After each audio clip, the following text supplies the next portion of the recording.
You're already manifesting, even when you think you're not. Here's what nobody tells you. Manifestation isn't something you do.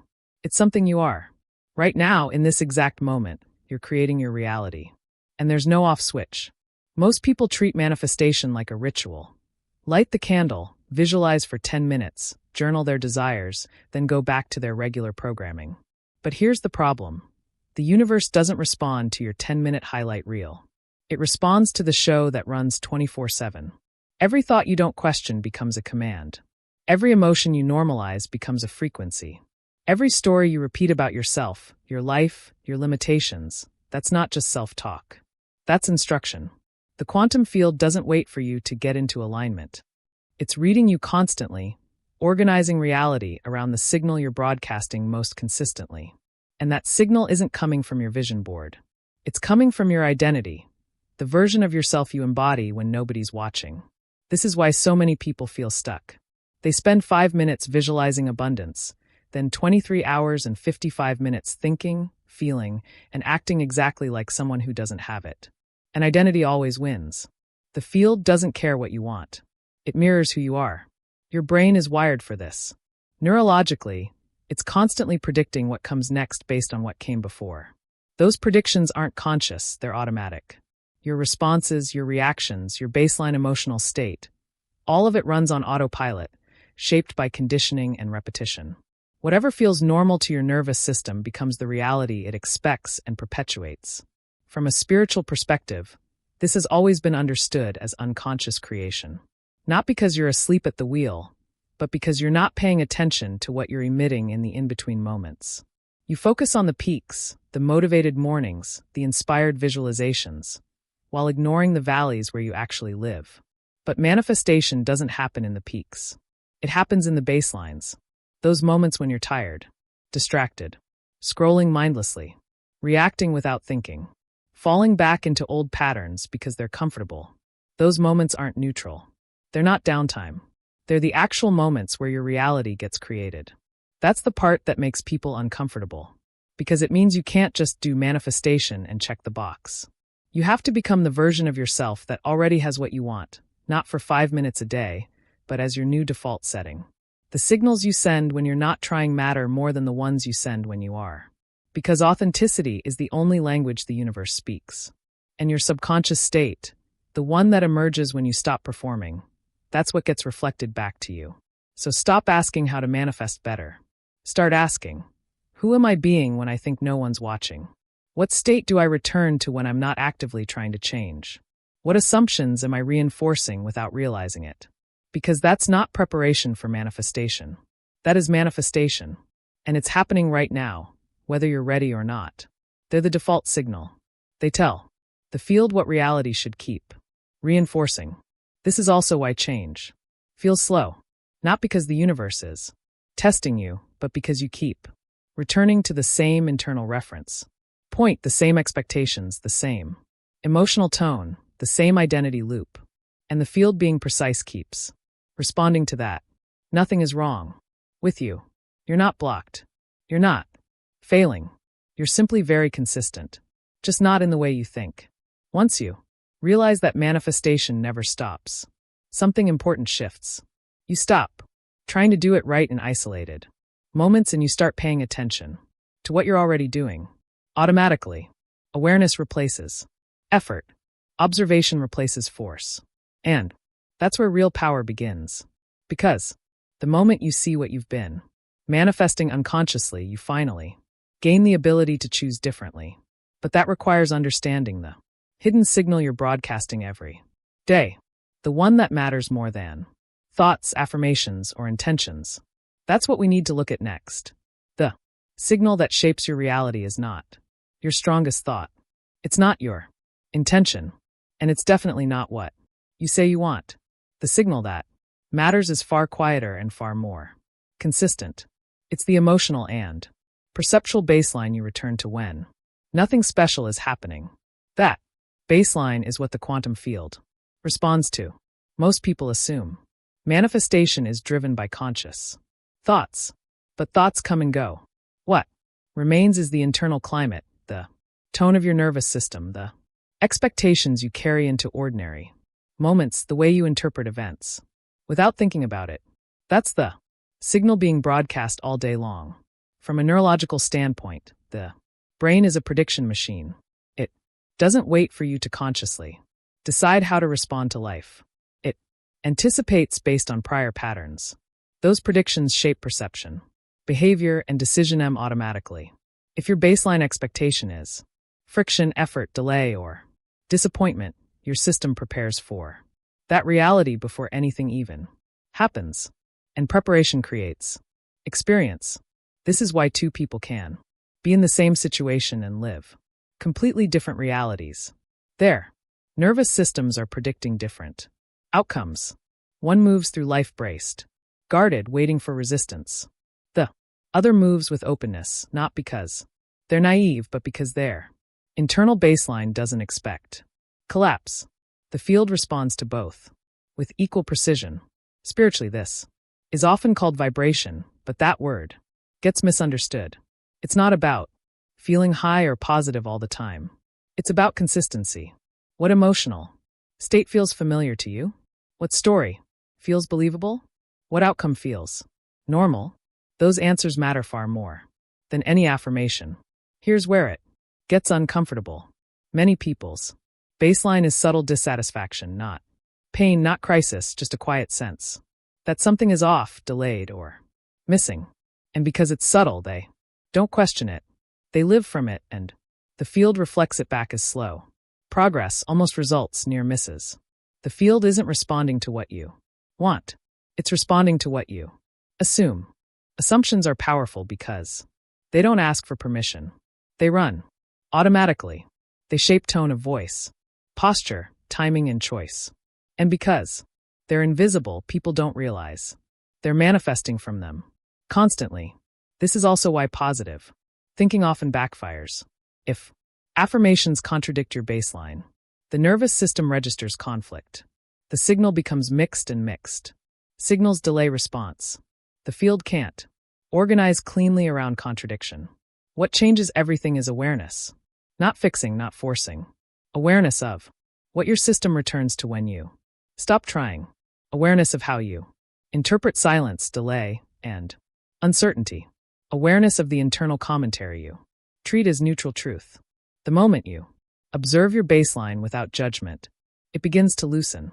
Observation introduces choice, and choice is the doorway to conscious manifestation. This doesn't require controlling your thoughts. It requires noticing what you normalize, what you tolerate, what you assume is just how things are. Once you see the signal you've been broadcasting, you realize something liberating. You were never blocked. You were just consistent. And consistency can be redirected, but not through repetition of words, through recalibration of identity. That's why affirmations alone rarely work the way people expect. They speak to the surface, not the baseline. And that's exactly what we need to dismantle next. Affirmations fail for most people not because the words are wrong, but because the identity saying them hasn't changed. Repeating a sentence doesn't override a baseline. It only exposes it. When you say something you don't internally recognize as true, your system doesn't absorb it. It resists it. The nervous system detects contradiction immediately, and contradiction creates noise. The quantum field doesn't respond to noise. It waits. This is why affirmations often feel exhausting. You're trying to convince yourself instead of recalibrating yourself. The effort alone signals misalignment. If something were already integrated, it wouldn't need reinforcement. It would simply be lived. From a neurological standpoint, language does not rewire identity by itself. Identity is reinforced through emotional familiarity and behavioral repetition. If your baseline state still expects struggle, delay, or inconsistency, no amount of verbal repetition will override that expectation. The brain trusts patterns over promises. Spiritually, this is where manifestation teachings went sideways. Words were mistaken for signals. But the field doesn't respond to what you say. It responds to what you stand in. And what you stand in is revealed by how you move. Through ordinary moments, not ceremonial ones. Many people unknowingly use affirmations to escape the present. Instead of stabilize it, they repeat phrases to feel better temporarily, not to change who they are being when nothing is happening. That's why the effect fades quickly. The baseline pulls everything back. There's also a subtler issue. Affirmations keep attention pointed toward the future. They imply something needs to arrive for the statement to be true. And that orientation toward not yet is still a signal of lack. The field hears the waiting, not the words. This doesn't mean language is useless. It means language must follow identity, not try to lead it. Words are most powerful when they describe what is already stabilizing internally, when they reflect coherence instead of attempting to manufacture it. That's why some people say one sentence and everything shifts while others repeat hundreds and nothing changes. The sentence didn't do the work. The identity was already aligned. True manifestation begins when you stop trying to overwrite your internal state and start observing it. When you let the baseline reveal itself without judgment, because once you see it clearly, you stop fighting it. And what you stop fighting begins to change. Naturally, affirmations try to jump ahead of this process. Awareness completes it. The real adjustment doesn't happen in language. It happens in the state you return to after language ends. And that brings us to the most important part of this entire conversation. The one thing almost no one adjusts, yet everything depends on it. The one thing most people never adjust is not their thoughts. It's their baseline identity. This is where manifestation actually lives. Not in what you think, but in what you default to. The emotional posture you return to after excitement fades. The self-image that quietly governs how much you expect, tolerate, and allow. That baseline identity is always manifesting, whether you're aware of it or not. People try to change outcomes without changing the internal reference point. Those outcomes are organized around. They want different results, but they keep returning to the same sense of self, the same expectations, the same emotional tone, the same relationship with time, effort, and worthiness. And the field responds accurately. Your baseline identity is revealed in moments of neutrality, when nothing is happening, when you're not trying, when you're tired, distracted, or alone with your thoughts. Do you feel safe, rushed, behind, calm, expectant? Those states matter more than any intention you set consciously. From a neurological perspective, this baseline is the brain's prediction model. It constantly forecasts what's likely to happen based on past experience and internal state. Those predictions shape behavior.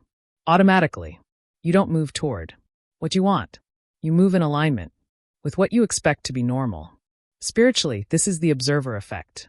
Lived internally, the observer doesn't collapse reality through desire. It collapses reality through assumption. And assumptions don't announce themselves. They feel like truth. This is why people say things like, I always have to work harder, or things never come easily, or I get close and but it never fully happens. Those aren't complaints. They're declarations of baseline identity, and the field listens. The shift begins when you stop trying to add something new and start questioning what you've been standing in for years. Not judging it, not fixing it, simply seeing it clearly. Awareness loosens what effort never could. Once the baseline begins to change, manifestation becomes inevitable, not instant. Inevitable, because every small choice, reaction, and interpretation begins aligning with a new internal reference. And consistency beats intensity every time. This is also where conscious manifestation actually starts. Not with asking, with observing, watching how you respond to delay, how you interpret silence, how you treat yourself when nothing external is confirming you yet.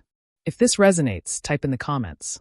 I choose awareness, not as a promise to do more, but as a commitment to notice what you're already doing automatically. Because once you see what you've been manifesting every second, you stop being at the effect of it and you start participating consciously. The final step is learning how to live from that awareness without obsessing, without forcing, without falling back into autopilot. That's where everything integrates. Once you understand that you're manifesting every second, the question is no longer how to manifest. The question becomes how to stay conscious of what you're already doing without turning awareness into another form of control. Conscious manifestation is not about monitoring your thoughts. It's about stabilizing your baseline.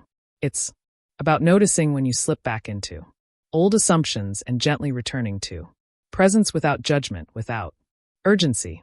The power isn't in correction. It's in consistency. This is where many people unintentionally fall back into autopilot. They learn something new, feel a shift, and then try to maintain it through effort.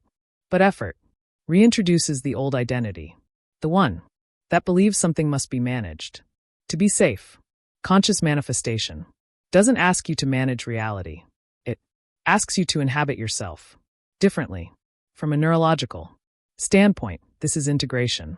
New awareness only becomes permanent when it's repeated calmly.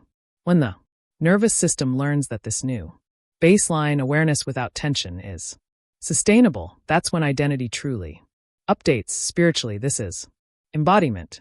You stop treating manifestation as something external and start living as the observer who knows their state matters. You don't chase alignment. You recognize when you're aligned and stay there. What changes next isn't dramatic at first. It's subtle. You pause before reacting. You question assumptions that used to run unchecked. You stop narrating delays as problems. And slowly, almost quietly, reality starts responding differently. Not because you asked it to, but because the signal you're emitting is finally coherent. This is why awareness is the real leverage point. Not visualization, not affirmations. Awareness of baseline, awareness of identity, awareness of what feels normal to you. And this is also why structure can be helpful, not to force change your mind, but to anchor awareness, writing, reflection, intentional observation, simple practices that keep you connected to your internal state without turning it into a performance. That's exactly what quantum rebirth exists for. Not as a technique to manifest outcomes, but as a guide to recalibrating identity, helping you recognize what you're emitting, what's dissolving, and what's stabilizing as you move forward. And alongside it, the Quantum Grimoire offers a practical way to observe your patterns, anchor coherence, and remain conscious of the signal you're sending. Each day, it's about noticing more, because the moment you realize you've been manifesting every second, you stop asking why things haven't changed yet. You start asking a better question. Who am I being when nothing is happening? And once that question becomes familiar, manifestation stops being something you try to do. It becomes something you live quietly, continuously, consciously.